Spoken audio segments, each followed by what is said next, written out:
Good morning, good afternoon, good evening sa ating lahat. Dahil tayo nagsinangag po ako ng basmati rice, konti lang po. Yung natira ko po na beef, yung ginisa ko pa sa tomato at saka sa tomato po yung beef at saka yung eggplant at saka yan po nagtorta po ako ng may yung akin po, ito po tinorta ko po, ayan, masarap. At saka meron pa po ako natira kami ni Bernalyn nito, pinirito ko. Ang gano'n, kain po tayo. Thank you Lord. Magluto ako kasi akala ko kakain si Berna. Hindi pala. Hindi daw sumasagot yung amo niya. Kasi black rain ngayon, dilim. Naulan, may kulog at mula. Meron po ako ditong Ovaltine with Milo.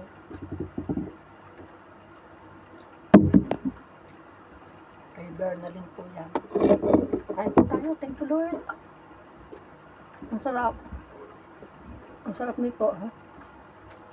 Kasi akala ko kakain si Bernalyn, kaya nagluto ako. Wala, hindi daw nasagot yung amo niya.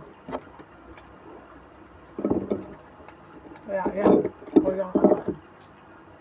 Mamayang gabi na lang siya. Gusto niya kumain dito sa bahay.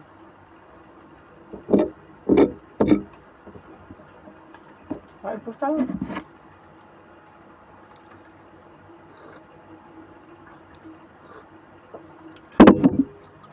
Tagal kong dapat hindi nga ako magbibideo kasi nagkasakit po ako na mahigit na 1 buwan. Hanggang dumating po ako dito, nagpa-doktor po ako. Nung huling buwan na ako ng pagbakasyon sa Pilipinas,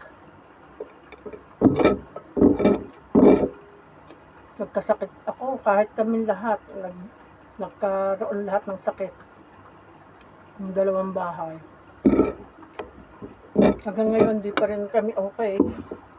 Punta nga ako sa Queen's Mary, kaya lang nag-black rig. Nagpunta na ako sa doktor. Pero pupunta pa rin ako sa Queen's Mary kasi ang sakit talaga ng mga muscle ko. Saka yung pangapa ako. Ang taas siguro na uric acid ko eh. Kaya talagang bumili na rin ako ng basmati rice kasi yes ng starch to. Kahit mahal.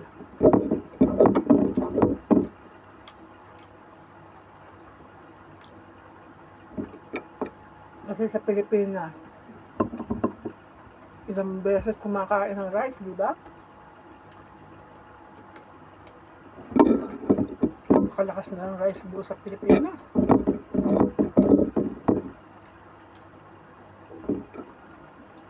Ang sarap. Ang sarap ng luto ko na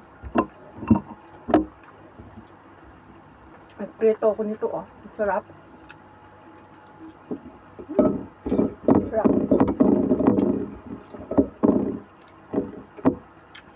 Tuloy ang buhay. Napakabuti ng Diyos kasi kahit pa paano hindi na tayo pinababayaan. Ang nakakalungkot lang, laging may sakit. Kung kailan pa namang hindi maging complete pa yung aking magandang bakasyon sa Pilipinas.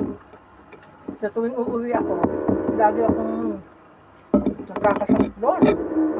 Ngayon naman, ang mahirap, nahawa-hawa yung pamilya ko.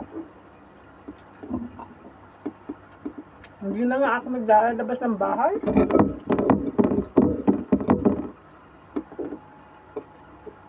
Pinasikaso ako na kay Malo yung pagpapagawa ng aking boarding house doon sa Tubigan para hindi na nga ako maaalikabukan. Wala din.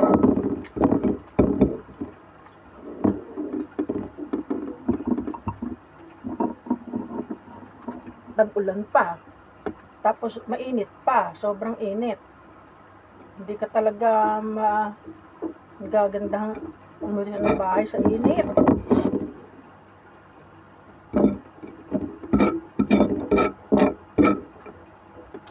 Sarap. Gayahin niyo po to. Mag-isa po kayo ng ng talong with beef. Kahit na hindi beef, kahit yung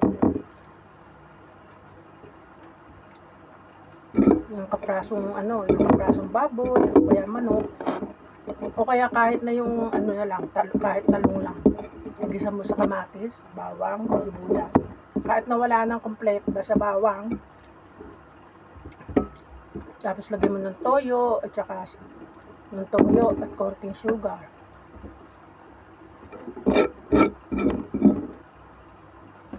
Tapos, pag may natira kayo, itorta mo. Masarap. Hindi yung puro fried egg lang.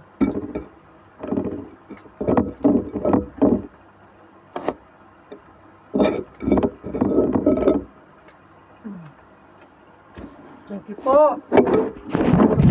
Maraming pong salamat sa inyong lahat. Thank you so much. God bless you all. Ingat po. Thank you for watching my videos.